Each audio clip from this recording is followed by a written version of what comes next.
Hello hello. Good evening, नमस्कार, जय श्री राधे राधे। आप सभी बच्चों को वेलकम है आज के इस प्यारे से सेशन में। बच्चों, जैसा आप सभी को पता है कि हमने क्लास 9th के लिए एक सीरीज स्टार्ट किए थे, जिसका पहला लेक्चर ऑलरेडी डल चुके हैं यूट्यूब चैनल पे। ठीक है, अब आज के सेशन में हम लेक्चर नंबर 2 के बारे में चर्चा करेंगे। थोड़ा सा रुकिए, पंखा बंद कर लो।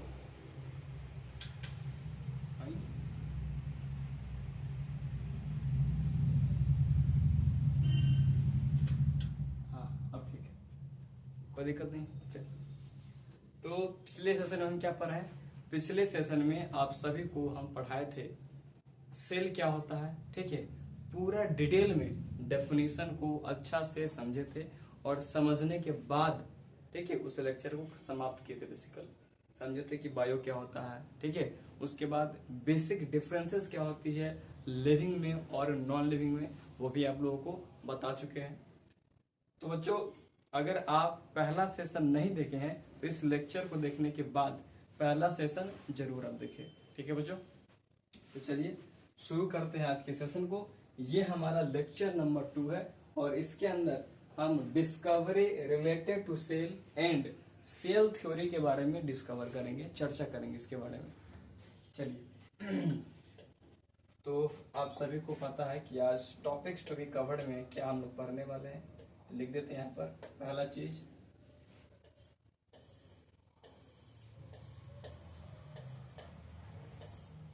Topics to be covered.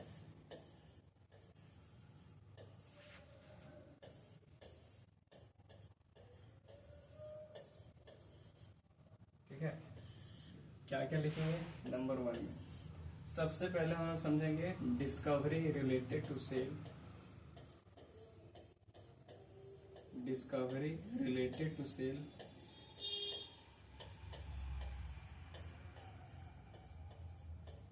और नंबर 2 सेल थ्योरी। इन दो टॉपिक को आज के सेशन में हम लोग कवर करेंगे। ठीक है, तो चलिए बिना टाइम वेस्ट किए शुरुआत करते हैं आज के शानदार जबरदस्त सेशन को। ठीक है, तो बच्चों है कि नहीं, सेशन को शेयर जरूर करना अपने दोस्तों को, क्योंकि अब दोसर भी पढ़े तो अच्छा बात है ना जी, है कि नहीं। चलिए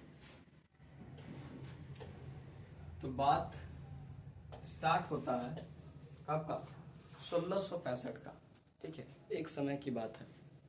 रॉबर्ट हुक नाम के एक साइंटिस्ट थे। रॉबर्ट हुक नाम के एक साइंटिस्ट थे, ठीक है, जिन्होंने सबसे पहली बार सेल को देखा था सेल्फ डिजाइंड माइक्रोस्कोप के अंदर।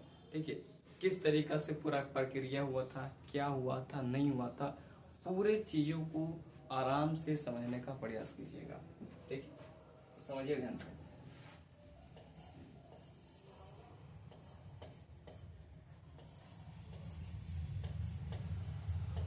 रॉबर्ट हुक, ठीक है, अब ये बात कब की चल रही है?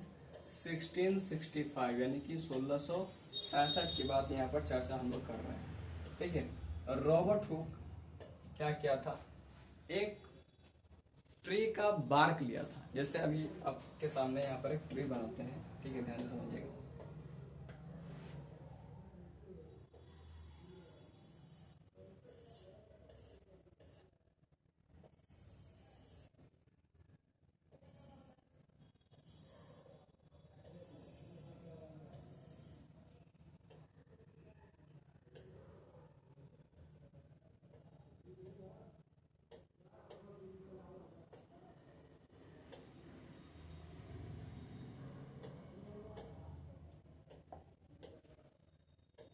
ये भी मजाक कर रहे हैं ना।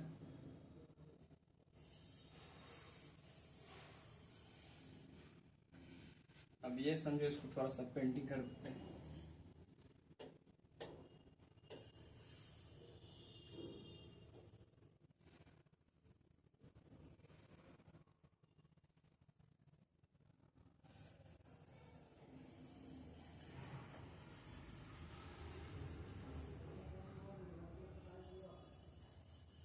ठीक है, ठीक है, पेंटिंग कर रहे हैं, पेंटिंग।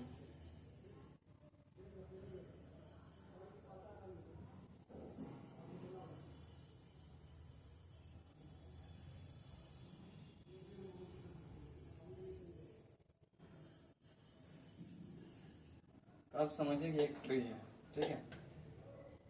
अब ट्री का जो ये वाला पार्ट होता है, ये वाला पोर्शन, ठीक है, इस पोर्शन पर इस तरीका से इस तरीका से इस तरीका से आपका रहता है। अब इस तरीका से रहता है तो आप ये समझिए कि यहाँ से इस पार्ट को निकाल लिया जाए, इस पार्ट को निकाल लिया जाए और इसको निकाल करके क्या करेंगे, इस पार्ट को क्या बोलते हैं हम, बार्क बोलते हैं, ठीक है। इस पार्ट को क्या बोल रहे हैं, बार्क। कोई दिक्कत नहीं, आपको सिर्फ समझने के देरी है कि क्या बार्क हम किसको आखिरकार बोल रहे हैं, ठीक है, बात समझ में आ गया। अब इस बार्क का एक स्लाइस लिया गया है, इस बार्क का एक स्लाइस लिया गया, तो ये कैसा दिखेगा,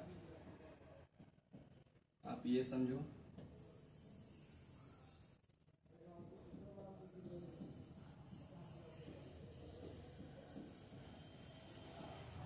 ठीक है,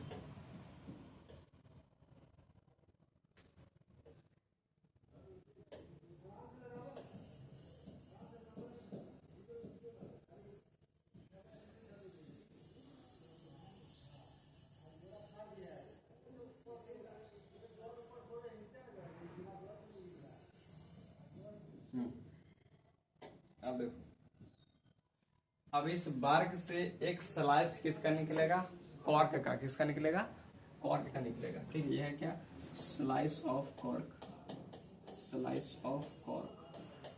अब इस स्लाइस ऑफ कॉर्क को रॉबर्ट हुक खुद के बनाए हुए सेल्फ डिजाइंड माइक्रोस्कोप के अंदर रख करके देखा, ठीक है। इसको कहाँ रख करके देखा, सेल्फ डिजाइंड माइक्रोस्कोप के अंदर, ठीक है।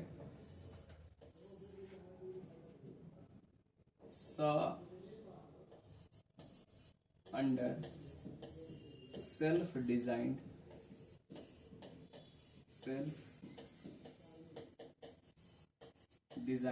माइक्रोस्कोप, ठीक है। सेल्फ डिजाइन माइक्रोस्कोप के अंदर रख करके देखा तो इसको कैसा स्ट्रक्चर दिखाई दिया, इसको बालक हनी कॉम्ब लाइक स्ट्रक्चर दिखाई दिया। इस तरीका का होता है हनी कॉम्ब लाइक स्ट्रक्चर, ठीक है। मधुमक्खी के छत्ते जैसा स्ट्रक्चर दिखाई दिया इसको, इस तरीका से।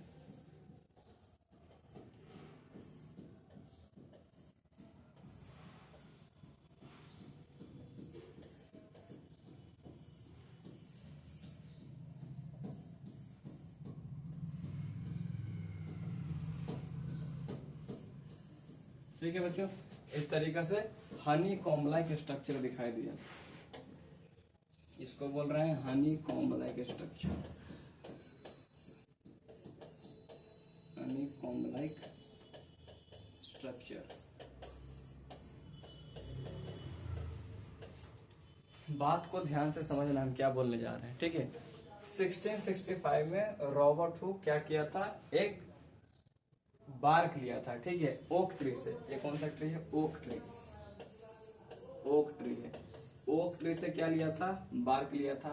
अब इस बार्क को निकाल करके इसमें से एक स्लाइस लिया था, किसका, कॉर्क का, यानी कि बार्क में से स्लाइस निकाला है किसका, कॉर्क का। और इस कॉर्क को सेल्फ डिजाइंड माइक्रोस्कोप के अंदर रख करके देखा तो ये इस तरीका से स्ट्रक्चर दिखाई दिया, जिसको हम क्या बोलते हैं, हनी कॉम्ब लाइक स्ट्रक्चर बोलते हैं। क्या बोल रहे हैं बच्चों, हनी कॉम्ब लाइक स्ट्रक्चर हम इसको बोल रहे हैं, ठीक है बच्चों।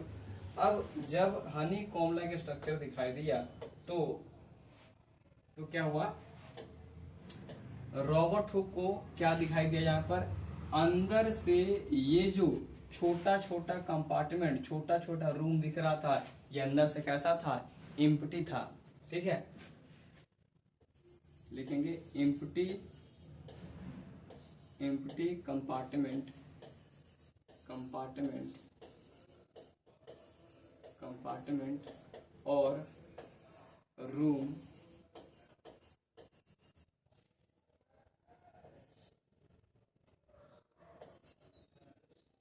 seen by Robert Hooke, ठीक है। छोटा छोटा खाली कंपार्टमेंट इसको दिखाई दिया। अब इस छोटा छोटा खाली कंपार्टमेंट को उन्होंने अपना भाषा में एक टर्म दिया, जिसको क्या बोलते हैं, इस लिटिल कंपार्टमेंट को, ठीक है ना, एम्प्टी या फिर लिटिल कंपार्टमेंट को अपना भाषा में एक टर्म दिया जिसको बोलते हैं सेलुला। सेलुला टर्म दिया, और इस सेलुला का मीनिंग क्या होता है बच्चों, सेल होता है। कोई दिक्कत नहीं है। यानी कि रॉबर्ट हुक डिस्कवर्ड किया है सेल को, लेकिन वो सेल कैसा था, डेड सेल था। कैसा सेल था, डेड सेल था बच्चों, ठीक है। याद रखना, रॉबर्ट हुक जो सेल डिस्कवर्ड किया है वो सेल कैसा था, लिख देते हैं डिस्कवर्ड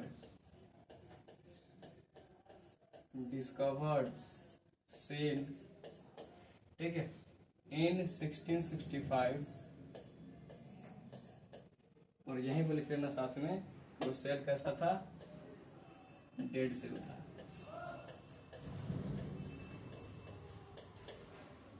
बात पकड़ में आ गया। दूसरा चीज आपको ये बात समझ में आना चाहिए, अगर हम एक प्लांट सेल के बारे में चर्चा करेंगे तो प्लांट सेल का सबसे आउटर बाउंड्री क्या होता है बच्चों, तो सबसे आउटर बाउंड्री प्लांट सेल में क्या होता है, सेल वॉल होता है, ठीक है। तो अगर रॉबर्ट हुक के सेल्फ डिजाइन माइक्रोस्कोप के अंदर सिर्फ और सिर्फ बाउंड्री ही दिखाई दिया, इसका मतलब हम ये भी बोल सकते हैं कि रॉबर्ट हुक ही वो साइंटिस्ट है जिन्होंने सबसे पहले सेल वॉल को देखा था, ठीक है। दूसरा पॉइंट लिखेंगे, सॉ सेल वॉल फर्स्ट, ठीक है, कोई दिक्कत नहीं है। तो एक बार फिर से आपको रिवाइज करते हैं। ओह माय गॉड, ठीक है, चलिए। तो बच्चों, रॉबर्ट हुक वो साइंटिस्ट है जिन्होंने सबसे पहले सेल का डिस्कवरी किया था। वो सेल कैसा था, डेड सेल था, ठीक है। ओक ट्री लिया था, ओक ट्री में से क्या क्या था, बार्क को निकाला था, और बार्क में से एक स्लाइस कॉर्क का ले लिया था। उस स्लाइस को सेल्फ डिजाइन माइक्रोस्कोप के अंदर रख करके देखा था बच्चों, और उस सेल्फ डिजाइन माइक्रोस्कोप के अंदर क्या दिखाई दिया, हनी कॉम्ब लाइक स्ट्रक्चर दिखाई दिया था। उस हनी कॉम्ब लाइक स्ट्रक्चर में छोटा छोटा रूम दिख रहा था, छोटा छोटा कंपार्टमेंट दिख रहा था। उन छोटे कंपार्टमेंट को उन्होंने क्या नाम दिया, सेलुला बोला, जिसका मीनिंग क्या होता है, सेल होता है। तो इस प्रकार से बच्चों सेल का डिस्कवरी हुआ था। सबसे पहले कौन किया था, रॉबर्ट हुक 1665 में, ठीक है। आई थिंक यहां तक आपको अच्छा से समझ में आ गया होगा। इसको सबसे पहले आप नोट कीजिए।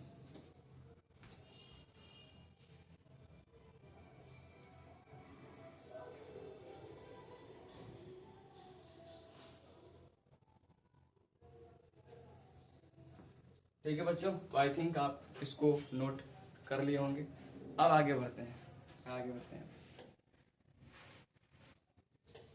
ठीक है बच्चा पार्टी।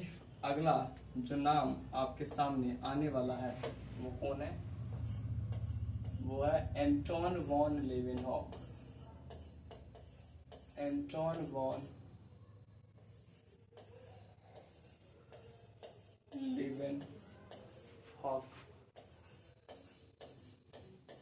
ठीक है, एंटोन वॉन लेवेनहॉक।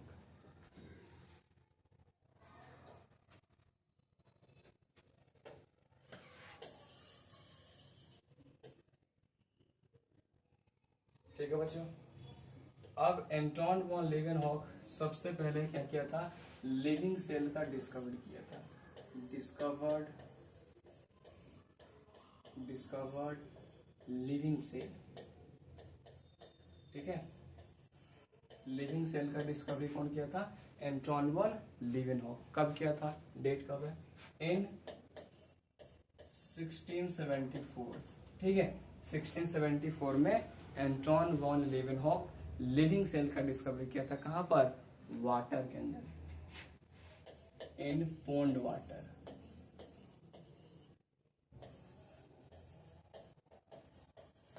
ठीक है।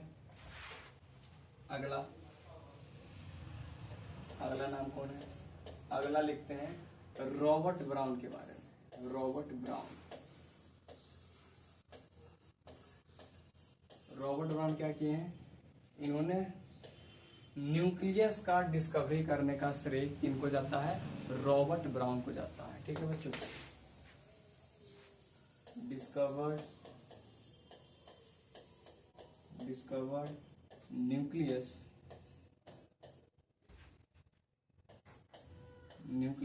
इन 1831 1831 में न्यूक्लियस का डिस्कवरी कौन किया है? रॉबर्ट ब्राउनी जी ने किया है। ठीक है, अगला देख लो।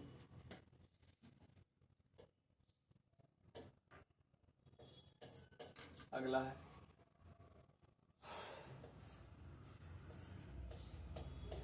जेई पुरकिंजे। इन्होंने क्या किया है? डिस्कवर्ड प्रोटोप्लाज्म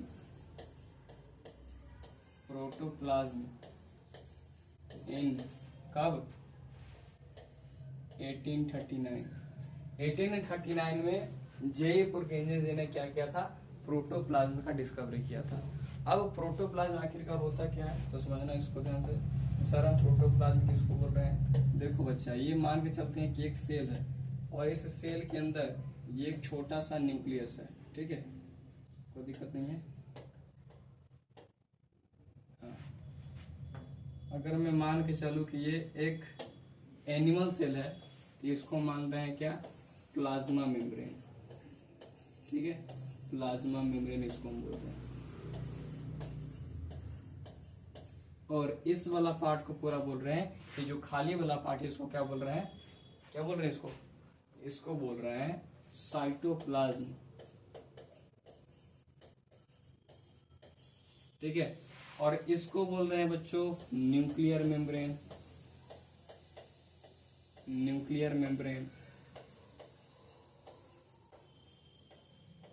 और न्यूक्लियर मेम्ब्रेन के इस अंदर वाला पार्ट को क्या बोल रहा है? ये जो पूरा अंदर वाला पार्ट दिख रहा है, येलो कलर से दिख रहा है ना, ये अंदर वाला पार्ट को बोलते हैं न्यूक्लियोप्लाज्म। क्या बोल रहे हैं? न्यूक्लियोप्लाज्म। बच्चा पार्टी, न्यूक्लियोप्लाज्म और साइटोप्लाज्म एक साथ, इन दोनों को एक साथ कंबाइन करके बोलते हैं प्रोटोप्लाज्म।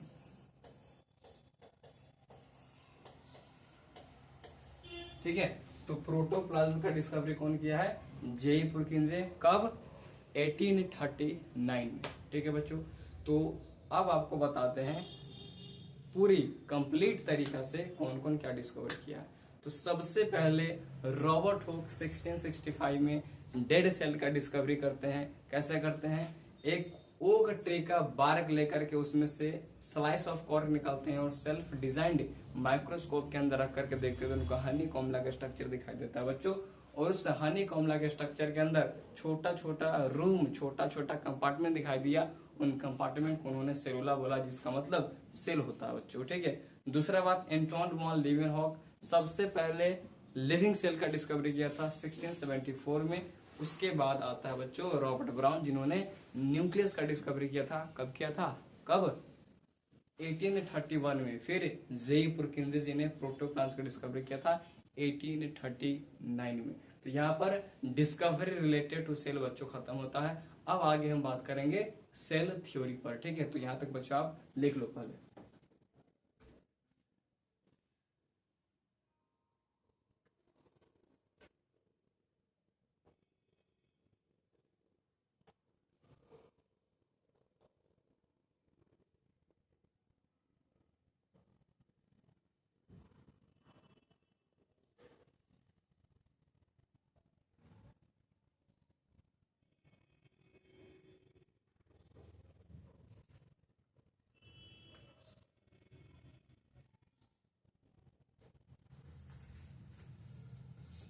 चलिए, आई थिंक हो गया होगा यहाँ तक, कोई दिक्कत नहीं है। चलिए आगे बढ़ते हैं।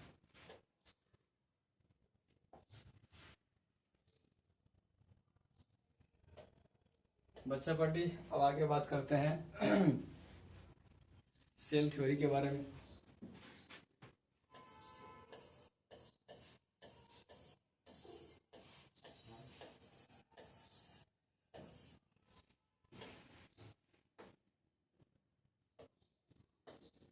समझेगा ध्यान से, बहुत ही प्रेम से, अच्छे भाव से समझने का कोशिश कीजिए। ठीक है, तो तो बच्चों जैसे ही नाम आता है सेल थ्योरी का, तो इसमें सबसे पहले दो साइंटिस्ट का नाम आता है। कौन कौन साइंटिस्ट है वो? जिनका नाम है सबसे पहले मैथियस स्लाइडेन और थियोडर स्वान। मैथियस स्लाइडेन और थियोडर स्वान, ठीक है। तो लिखते हैं इनके बारे में। पहला मैथियस स्लाइडेन,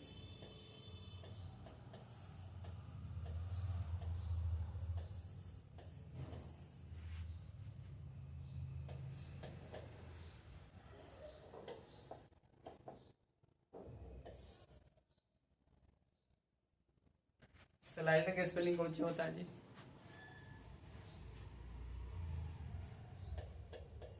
स्लाइडेन, SCH, शाइडेन, ये गड़बड़ लिखा है, LEIDEN, LEIDEN, Schleiden, Matthias Schleiden. दूसरा थियोडर स्वान,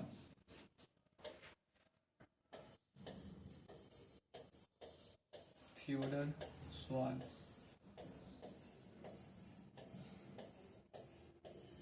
ठीक है, मैथियस स्लाइडेन और थियोडर स्वान, इनके बारे में थोड़ा सा चर्चा करते हैं कि ये थे कौन और क्या क्या काम किए थे।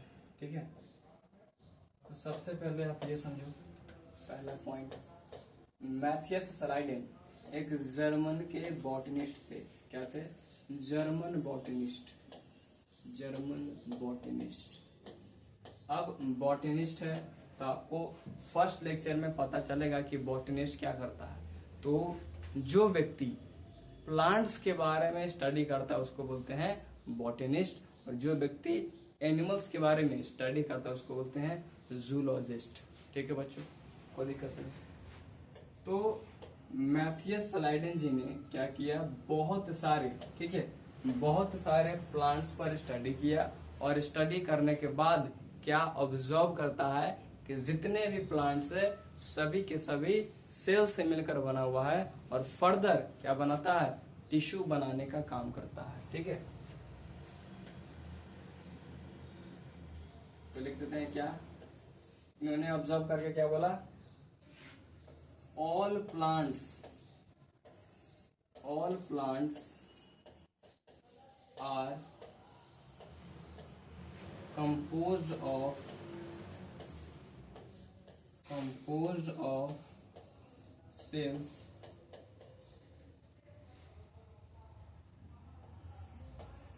and further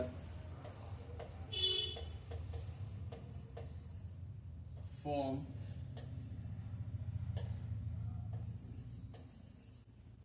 different tissue।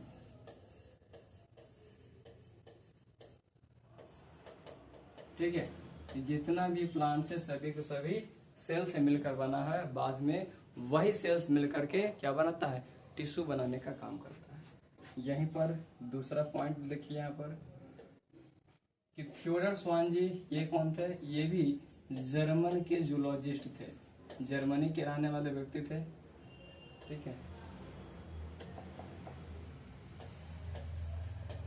German zoologist.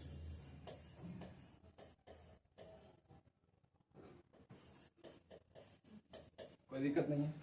अब जर्मनी के जूलॉजिस्ट है तो ये क्या करेंगे बच्चों, क्या करेंगे, ये क्या ही कर सकते हैं। ठीक है, तो इन्होंने सबसे पहले एनिमल सेल पर स्टडी किया, और एनिमल सेल पर स्टडी करने के बाद इन्होंने बोला कि एनिमल सेल के बाहर क्या होता है, एक थिन आउटर मेम्ब्रेन होता है जिसको प्लाज्मा मेम्ब्रेन के नाम से जानते हैं, और आज इन्हीं प्लाज्मा मेम्ब्रेन को हम लोग सेल मेम्ब्रेन भी बोलते हैं। ठीक है,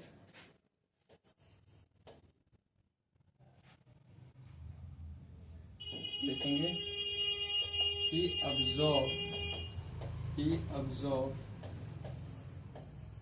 a thin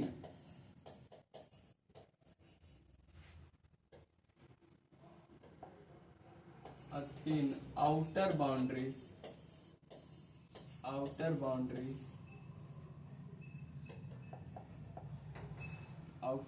boundary present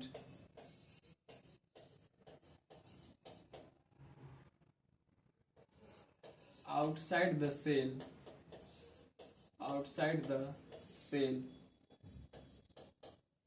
known as plasma membrane.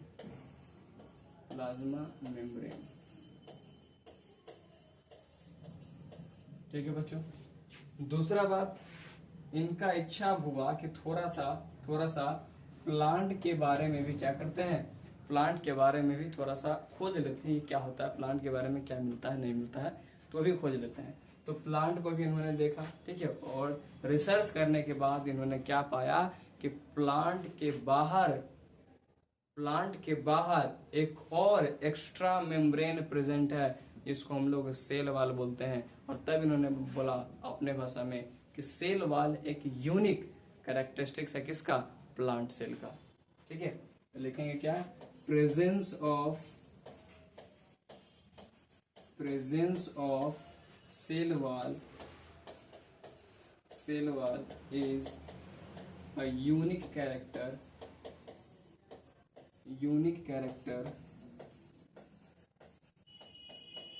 characteristics of plant cell, या फिर और प्लांट्स लिखते हैं, बस बात करते हैं। ठीक है, प्लांट कोई दिक्कत नहीं है। तो अपना अपना क्या हुआ, ऑब्जर्वेशन बताया, और ऑब्जर्वेशन बताने के बाद इन्होंने थियोडर स्वान खुद मिल करके एक हाइपोथेसिस दिए। इन्होंने एक हाइपोथेसिस दिए कि जितना भी, ठीक है,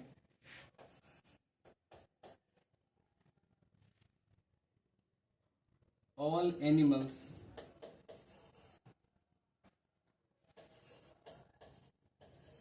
are composed of cells and its product,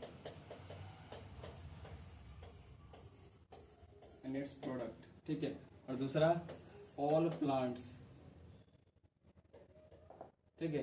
तो इन्होंने क्या हाइपोथेसिस दिया कि जितना भी एनिमल्स है सभी के सभी किससे बना होता है, सेल और उसके प्रोडक्ट से। ठीक है बच्चों, अब इन दोनों ने यानी कि थियोडर स्वान और मैथियस लाइडेन दोनों मिलकर के कंबाइन करके सेल थ्योरी कब देता है, ये बात था 1838 का, और ये बात कब हो रहा था, 1839 का। ठीक है बच्चों, तो ये दोनों मिल करके एक हाइपोथेसिस दिए थे।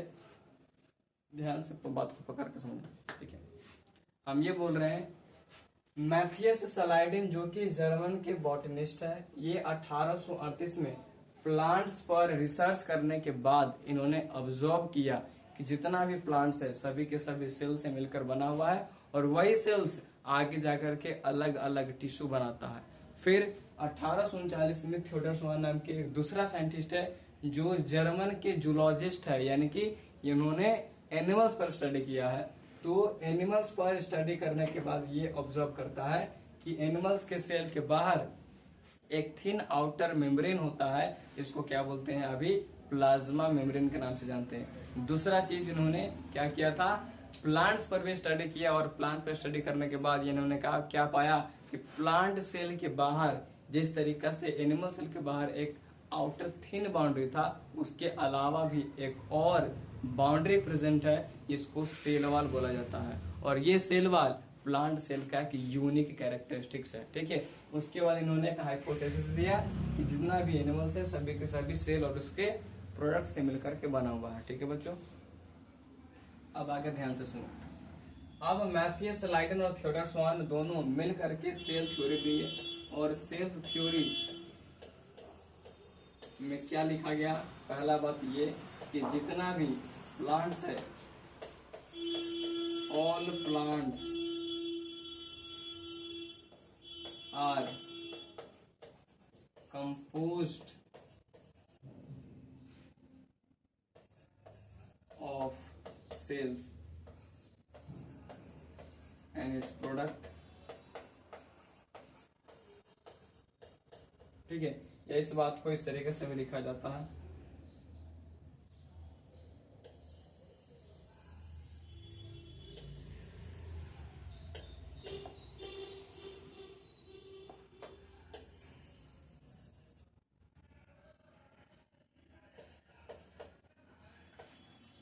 all organisms are composed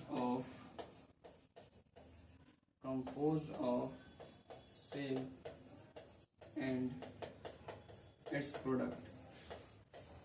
ठीक है बच्चों, जितना भी ऑर्गेनिज्म है सभी के सभी सेल और उसके प्रोडक्ट से मिलकर के बना हुआ है।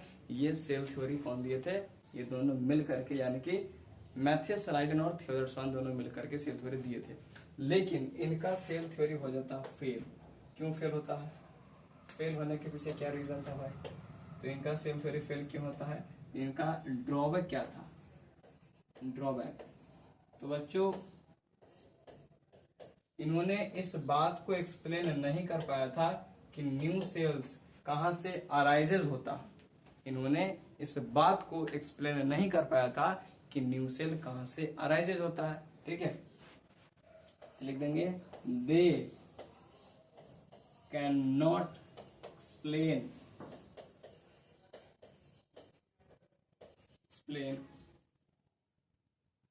about how new cells arises।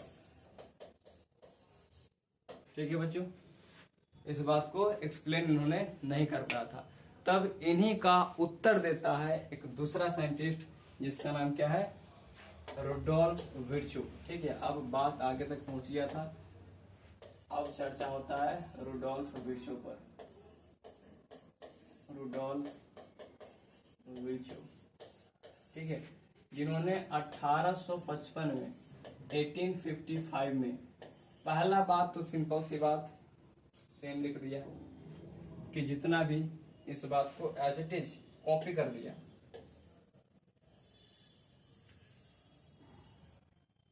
ठीक है, इस बात को एज इट इज कॉपी कर लिया कि जितना भी, ठीक है बालक, जितना भी ऑर्गेनिज्म है सभी के सभी सेल और उसके प्रोडक्ट से मिलकर के बना हुआ है। और दूसरा भी इन्होंने क्या बताया? अपनी भाषा में इन्होंने बोला ओमनी सेलुला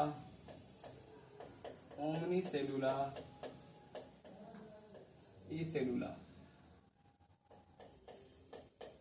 ओमनी सेलुला ई सेलुला, जिसका मतलब क्या होता है? New cells arises from pre existing cell. New cells arises from pre existing cell. Pre existing cell, ठीक है। कहने का मतलब यह है कि न्यू सेल्स जो है पुराने सेल जो पहले से अर्थ पे मौजूद है उन्हीं सेल से क्या होता है? अराइज होता है। यानी कि पुराना सेल डिवाइड करता है और डिवाइड करने के बाद न्यू सेल का फॉर्मेशन होता है। तो आपसे सवाल ये पूछा जा सकता है कि मॉडर्न सेल थ्योरी कौन दिया था? तो मॉडर्न सेल थ्योरी देने वाला साइंटिस्ट का नाम क्या है? Rudolf Virchow. ठीक है, या फिर ये भी बोला जा सकता है आपसे सेल थ्योरी का फाइनल शेप किसने दिया था? सेल थ्योरी को फाइनल शेप किसने दिया था? कौन होगा? Rudolf Virchow. तो लिख देते हैं give final shape to the cell theory.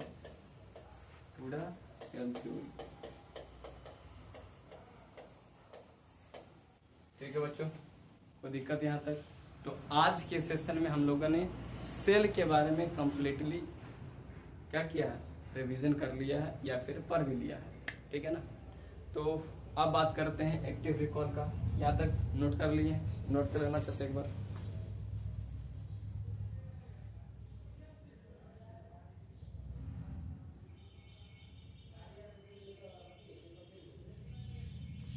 ठीक है बच्चों, कोई दिक्कत नहीं यहाँ तक? अब हम कर लेते हैं एक्टिव रिकॉल।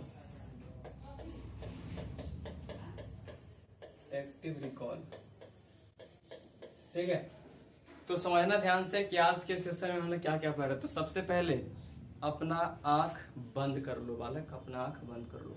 आंख बंद करने के बाद अब हमारी बातों को ध्यान से समझना है। ठीक है, क्या रफ पेज, पहले हमारे बातों को सुन लेना, सुनने के बाद अपना रफ पेज निकालना है और रफ पेज निकालने के बाद उन सारा चीजों को उसमें एज इट इज लिखना है। ठीक है, तो बच्चों सबसे पहले स्टार्ट किए थे डिस्कवरी रिलेटेड टू सेल। सबसे पहले रॉबर्ट हुक 1665 में क्या किया था, डिस्कवर्ड किया था डेड सेल का। ठीक है, फिर उसके बाद एंटोन वॉन लीवेनहुक 1674 में लिविंग सेल का डिस्कवरी किया था। 1831 में रुडोल्फ,